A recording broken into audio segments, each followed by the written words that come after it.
देखो बच्चों, आज हम एक्सरसाइज 10.2 करने से पहले एक थ्योरम करने जा रहे हैं। ठीक है, यहाँ पर प्रमेय 10.2 करना है। इसमें क्या कहा गया है, देखो पढ़ो। बाह्य बिंदु से वृत्त पर खींची गई स्पर्श रेखाओं की लंबाई क्या होती है, बराबर होती है। ठीक है, अगर हमें कोई वृत्त दे रखा है, ठीक है, और वृत्त के बाहर कोई बिंदु दे रखा है, वृत्त के बाहर क्या दे रखा है, कोई बिंदु, जैसे मान लो ये बिंदु ए है, और ए से अगर आप दो स्पर्श रेखाएं खींचते हैं, एक स्पर्श रेखा ये रही और एक स्पर्श रेखा ये रही। ए से स्पर्श रेखा मान लो एक ए बी है और एक क्या है, ए सी है। ठीक है, एक स्पर्श रेखा क्या है, ए सी। ओ क्या है, हमारे वृत्त का केंद्र। तो हमें बताना है कि ये दोनों स्पर्श रेखाओं की लंबाई क्या होगी, बराबर। ठीक है, उसने क्या कहा है कि बाह्य बिंदु से वृत्त पर खींची गई स्पर्श रेखाओं की लंबाइयाँ क्या होती है, बराबर होती है। तो हमने बाहर क्या लिया, ए बिंदु, उससे दो स्पर्श रेखाएं बनाई, ये दोनों स्पर्श रेखाएं क्या होगी, बराबर। उसके लिए क्या करो, पहले दिया है लिखो, क्या दिया लिखेंगे, एक दिए गए वृत्त के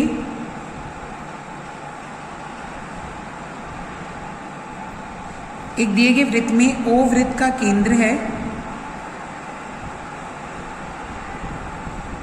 ठीक है, ए बाह्य बिंदु है तथा ए बी और ए सी दो स्पर्श रेखाएं हैं।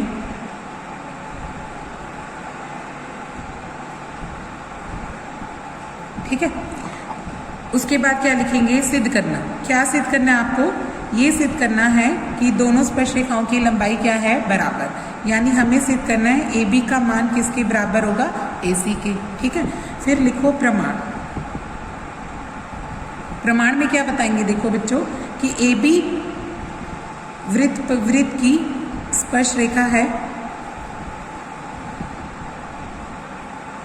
और देखो फिर ओ बी क्या हो जाएगी, लंब। ओ बी वृत्त की त्रिज्या है ना, तो ये क्या बनेगा, लंब। और ऐसे ही ओ को सी से मिला दोगे तो ओ सी भी क्या बन जाएगा, लंब, है ना। तो हम क्या लिखेंगे, अगर ए बी वृत्त की स्पर्श रेखा है तो ओ बी क्या बन जाएगी, लंब हो जाएगी ए बी के ऊपर। ओ बी लंब हो जाएगी किसके ऊपर, ए बी के ऊपर। यानी कोण बी क्या बन जाएगा, 90 डिग्री, ये बता दो। ठीक है, फिर दूसरी स्पर्श रेखाएं खींचो। ये किस वजह से आता है, ये प्रमेय 10.1 से। 10.1 प्रमेय में क्या बताया था कि त्रिज्या क्या होती है, स्पर्श रेखा पर क्या होती है, लंब। क्या लिखेंगे, त्रिज्या और स्पर्श रेखा क्या होती है, आपस में लंब होती है ना। तो लिखेंगे स्पर्श रेखा त्रिज्या पर लंब होती है, ये इसका रीजन बन जाएगा। फिर दूसरी स्पर्श रेखा खींचो, ए सी वृत्त की दूसरी स्पर्श रेखा है।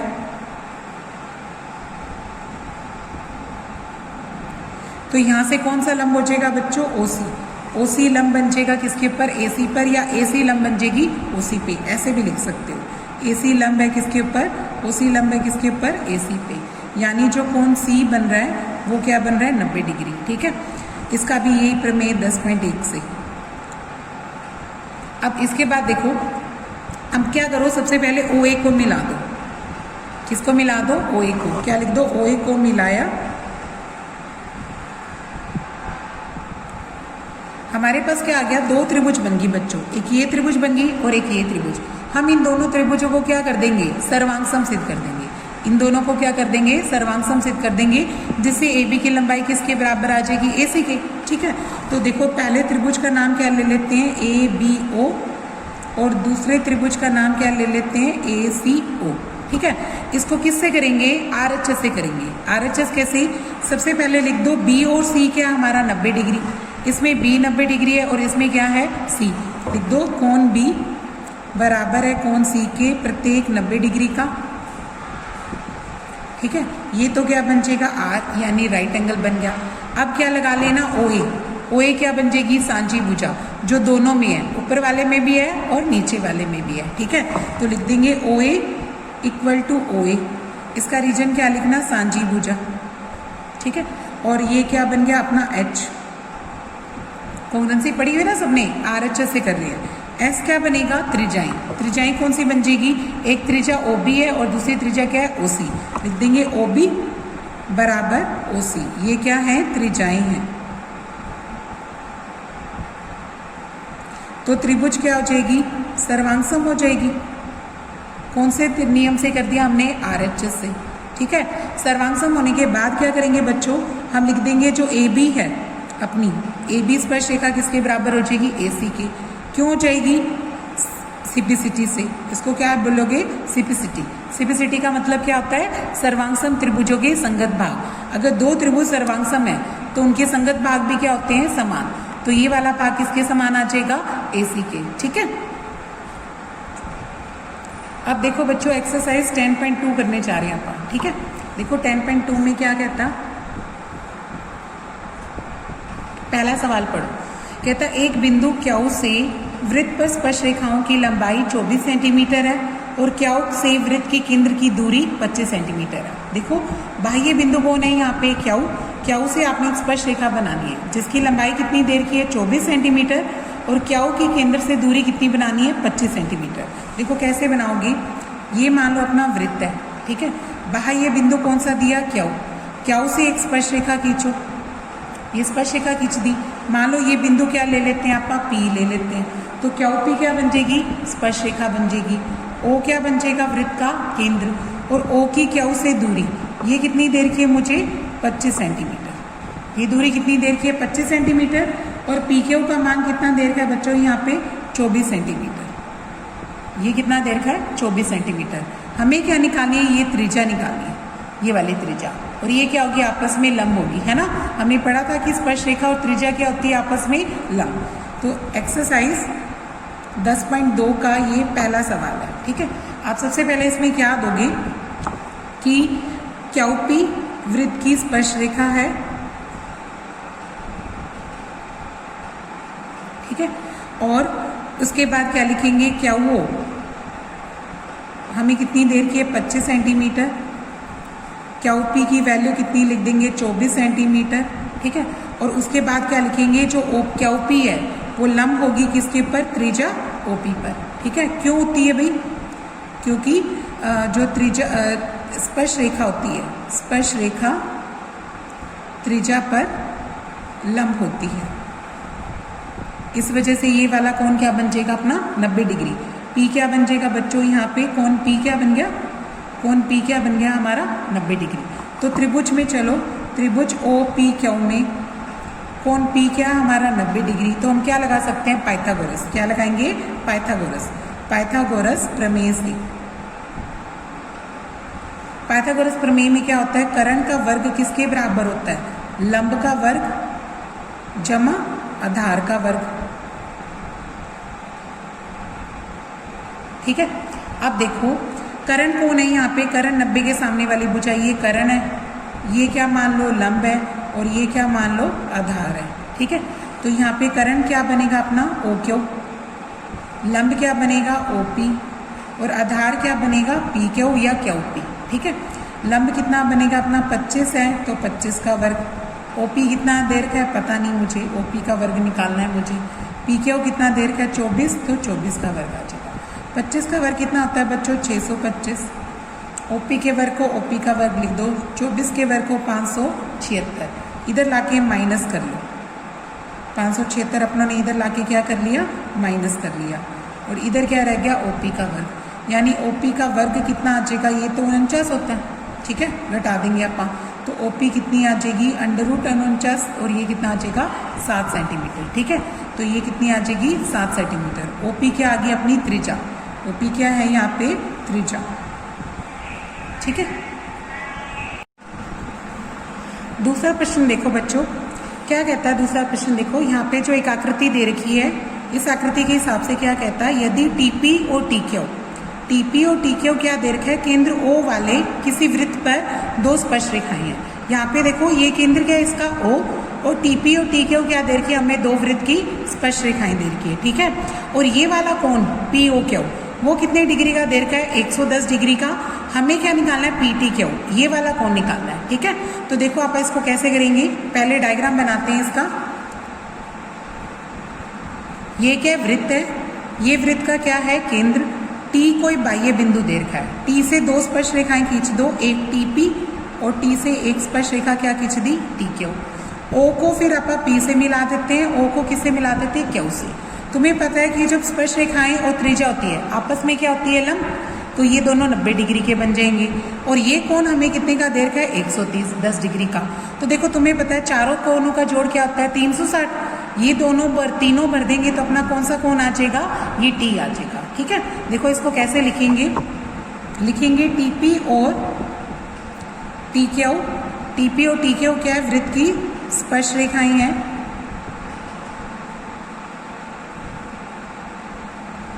ठीक है, और ओपी और ओ क्यू त्रिज्याएं हैं। त्रिज्याएं फिर हमने पढ़ा हुआ है स्पर्श रेखा और त्रिज्या पे क्या होती है, लंब होती है। यानी जो टीपी है वो लंब है किसके ऊपर, ओपी के ऊपर, और टी क्यू भी लंब हो जाएगी किसके ऊपर, ओ क्यू के ऊपर। इसका मतलब तो हो जाएगा पी 90 और इसका मतलब क्या हो जाएगा क्यू 90। ठीक है, फिर हम चतुर्भुज की बात करेंगे। एक और लिख दो कि कौन पी ओ क्यू भी हमें क्या दे रखा है, पी ओ क्यू का मान कितना दे रखा है 110 डिग्री। ठीक है, फिर चतुर्भुज पी ओ क्यू टी में चलो। ठीक है, इसमें लिख दो कौन पी का, कौन पी ओ क्यू का, और क्यू का, और कौन पी टी क्यू का। ठीक है, इन चारों का जोड़ कितना होता है 360, चतुर्भुज के चारों कोणों का योग है ना। और इस पी का नाम है 90 डिग्री, इसका वैल्यू दे रखी है 110 डिग्री, क्यू का मान कितना दे रखा है मुझे 90 डिग्री, और पी टी क्यू का मान निकालना है अपने को। ठीक है, अब देखो 90 90 कितना हो जाएगा 180, और ये दो आप घटाएंगे जोड़ेंगे तो 290 हो जाएगा। 290 degree plus P T Q कितना आ जाएगा अपना 360। यहाँ से पी टी क्यू का मान कितना आ जाएगा 360 माइनस 290, तो हमारा पी टी क्यू कितना बन जाएगा 70 डिग्री का बन जाएगा। ठीक है, इस तरीके से ये क्वेश्चन कर लेना।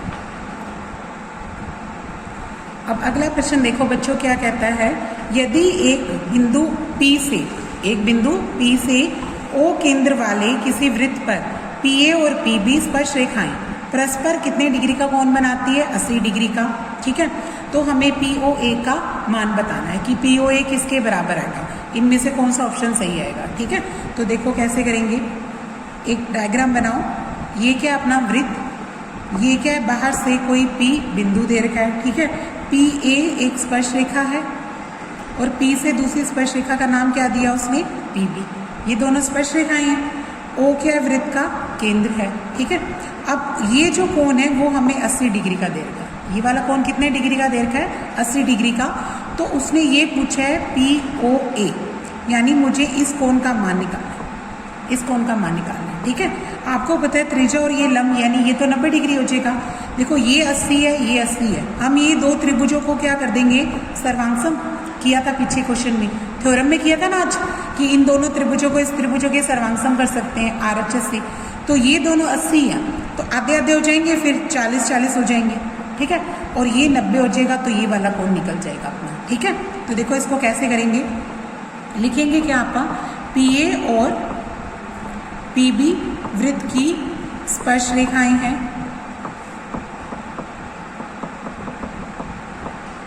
ठीक है, और OA और OB वृत्त की त्रिज्याएं हैं। ठीक है, उसके बाद लिख दो OA लंब हो जाएगा या PA लंब हो जाएगा, OA लंब हो जाएगा PA पर, और OB लंब हो जाएगा किसके ऊपर PB पर। ये दोनों लंब लंब हो जाएंगे, यानी इससे A 90 डिग्री है और यहाँ से क्या आ जाएगा B 90 डिग्री आ जाएगा। ठीक है, इसके बाद क्या करना, इन दोनों त्रिभुजों को सर्वांगसम सिद्ध कर देना। एक और लिख दो APB हमारा कितना कोण है 80 डिग्री का। ये वाला जो कोण दे रखा है मुझे कितने का दे रखा है 80 डिग्री का। फिर दो त्रिभुज सर्वांगसम करो, कौन कौन सी, PAO और त्रिभुज PBO में। इसमें देखो क्या क्या लिखोगे बराबर, A और B तो क्या बन जाएगा 90 डिग्री, प्रत्येक 90 डिग्री का।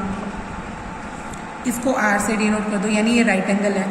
H क्या बनेगा यहाँ पे OP क्या बन जाएगी सांची भुजा, ये सांची भुजा है। ठीक है, अब क्या लिख दो S क्या होती है कोई भी भुजा, S क्या बन जाएगी OA और OB। यहाँ से लिख दो OA और OA और OB क्या है अभी यहाँ पे वृत्त की त्रिज्याएं। ठीक है, अब त्रिभुज क्या हो जाएगी सर्वांगसम, PAO सर्वांगसम हो जाएगी PBO के, किससे होगी RHS से। किससे सर्वांगसम होगी ये RHS से। ठीक है, अब क्या करते हैं, अब त्रिभुज ये दोनों सर्वांगसम होगी, तो इसका मतलब ये जो कोण है और ये कोण बराबर है। मान लो ये कोण अपना 1 है, ये वाला कोण 1 है और ये वाला कोण है 2, तो 1 और 2 बराबर हो गए, या इनका नाम भी लिख सकते हो, है ना। तो आप क्या लिख देंगे, कोण 1 बराबर किसके आ जाएगा, 2 के। कहाँ से आ गया बच्चों, ये सिम्प्लिसिटी से, ठीक है। कोण 1 और 2 कैसे आ गए, बराबर आ गए। अब 1 और 2 का जोड़ तो 180 है ना, 1 और 2 का जोड़ क्या है, कोण P के बराबर, यानी 80 के बराबर है, ठीक है। और 1 और 2 बराबर है, तो आप इसको क्या लिख दो, 1 जमा 1 बराबर 80। तो 2 कोण 1 कितना आ जाएगा, 80 के। तो कोण 1 का मान कितना आ जाएगा, 80 भाग में 2 काटोगे तो कितना आ गया, 40 डिग्री का, ठीक है। तो कोण 1 कितना आ गया मेरा, 40 डिग्री का। अब त्रिभुज इसमें चलो, PAO में चलो, कौन से त्रिभुज में जा रहे हैं, PAO। PAO में देखो, कोण 1 का, A का और O का, तीनों का जोड़ कितना होगा, 180। लिखेंगे त्रिभुज PAO में, ठीक है। कोण 1 जमा कोण A और कोण POA, तीनों का जोड़ कितना आएगा, 180। देखो कोण 1 जमा कोण POA जमा कोण A, तीनों का जोड़ कितना लिखेंगे, 180। अब ये 40 है, ये कितना है, ये वाला A कितना है, 90। आप लिख देंगे ये 40 डिग्री का है, ये 90 डिग्री का है, और इसको PAO लिख दो। तो ये कितना हो जाएगा, 130 डिग्री जमा POA बराबर कितना लिख देंगे, 180। तो POA का मान कितना आ जाएगा, 180 माइनस 130, यानी POA का मान कितना आ गया, 50 डिग्री, ठीक है। और ये है कौन सा बच्चों, यहाँ पे ये A ऑप्शन है, A ऑप्शन करेक्ट आपका, ठीक है। अब चलो चौथा सवाल देखो, सिद्ध कीजिए किसी वृत्त के किसी व्यास के सिरों पर खींची गई स्पर्श रेखाएं क्या होती है, समांतर। आपको क्या दे रखा है, एक वृत्त है, वृत्त की क्या दे रखा है, व्यास, और व्यास के सिरों पर हमने क्या खींच दी, स्पर्श रेखाएं खींच दी, और ये दोनों स्पर्श रेखाएं क्या होंगी, बराबर होंगी, समांतर होंगी। ये दोनों स्पर्श रेखाएं क्या होंगी, समांतर होगी, ये सिद्ध करना है, ठीक है। देखो क्या कहता हूँ, ये क्या है हमारे वृत्त, ये वृत्त है, ये वृत्त का क्या हो गया, केंद्र। तो वृत्त के केंद्र में से जो रेखा गुजरती है वही क्या होती है, अपनी व्यास होता है, यानी सबसे बड़ी जीवा, ठीक है। सबसे बड़ी जीवा क्या होती है, वृत्त का व्यास, जो केंद्र में से गुजरती है।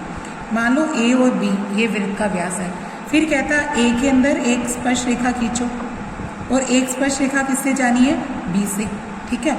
मान लो A की स्पर्श रेखा CD है और B वाली स्पर्श रेखा क्या है, EF। तो हमें ये दोनों क्या सिद्ध करनी है, समांतर। ये दोनों रेखाएं क्या सिद्ध करनी है, समांतर। देखो ये वृत्त का केंद्र है, केंद्र से जीवा पर क्या होता है, लंब, यानी OA तो लंब हो जाएगा, और इधर से देखो OB भी क्या बन जाएगा, लंब हो जाएगा, है ना, ये भी 90 डिग्री का। और ये दोनों कोण क्या हो जाएंगे अपने, 90-90 होने की वजह से बराबर, क्योंकि ये 90 है और ये 90 है, ये तो एकांतर अंतःकोण हो गए ना। एकांतर अंतःकोण बराबर होते हैं तो बच्चों उनको क्या बोलते हैं आपका, रेखाएं समांतर, है ना। इसको नाम दे दो कोण 1 का और इसको नाम दे दो कोण 2 का, ठीक है। तो आप क्या लिखोगे इसमें, क्वेश्चन नंबर 4 देखो, एक तो दिया है बना, इसमें दिया है लिखना है, MCQs वाले में मत लिखना, इसमें लिख देना, ठीक है। इसमें क्या लिखोगे, दिया है एक वृत्त जिसका केंद्र O है तथा AB वृत्त का व्यास है, AB वृत्त का क्या है, व्यास है, ठीक है। और CD और EF लिखेंगे, CD तथा EF बिंदु A तथा B पर स्पर्श रेखाएं हैं।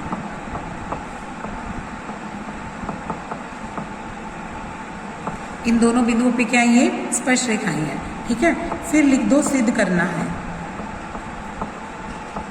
क्या सिद्ध करना है, B कि CD किसके समांतर होगी, EF के, ये सिद्ध करना है। फिर क्या लिखो, प्रमाण। प्रमाण में क्या लिखते हैं आप, देखो सबसे पहले लिख दो कि जो ये दोनों, फिर से लिख दो कि ये दोनों क्या है, स्पर्श रेखाएं हैं। तो आप इसमें लंब लिख देंगे ना, लिख देंगे AB वृत्त का व्यास है, ठीक है। और उसके बाद लिख दो CD बिंदु A पर स्पर्श रेखा है, इसलिए ओ ए लंब होगा सी डी के ऊपर, यानी कोण ए का क्या बन जाएगा मेरा 90 डिग्री। फिर उसके बाद मैं दूसरी स्पर्श रेखा लिख रही हूँ ई एफ। ई एफ बिंदु बी पर स्पर्श रेखा है, ठीक है, इसलिए ओ बी लंब होगा ई एफ पर और कोण 2 क्या बन जाएगा 90 डिग्री, ठीक है। उसके बाद देखो कोण 1 और 2 बराबर है और दोनों क्या है 90 डिग्री लिख देंगे, क्योंकि एकांतर अंतःकोण बराबर है, ये जेड बन रहा है ना, तो ये दोनों कोण बराबर है, तो इसका मतलब रेखाएं क्या हो जाएगी समांतर लिखेंगे, क्योंकि एकांतर अंतःकोण बराबर है, इसलिए सी डी समांतर हो जाएगी किसके ई एफ की, ठीक है। इस तरीके से कंप्लीट कर लें।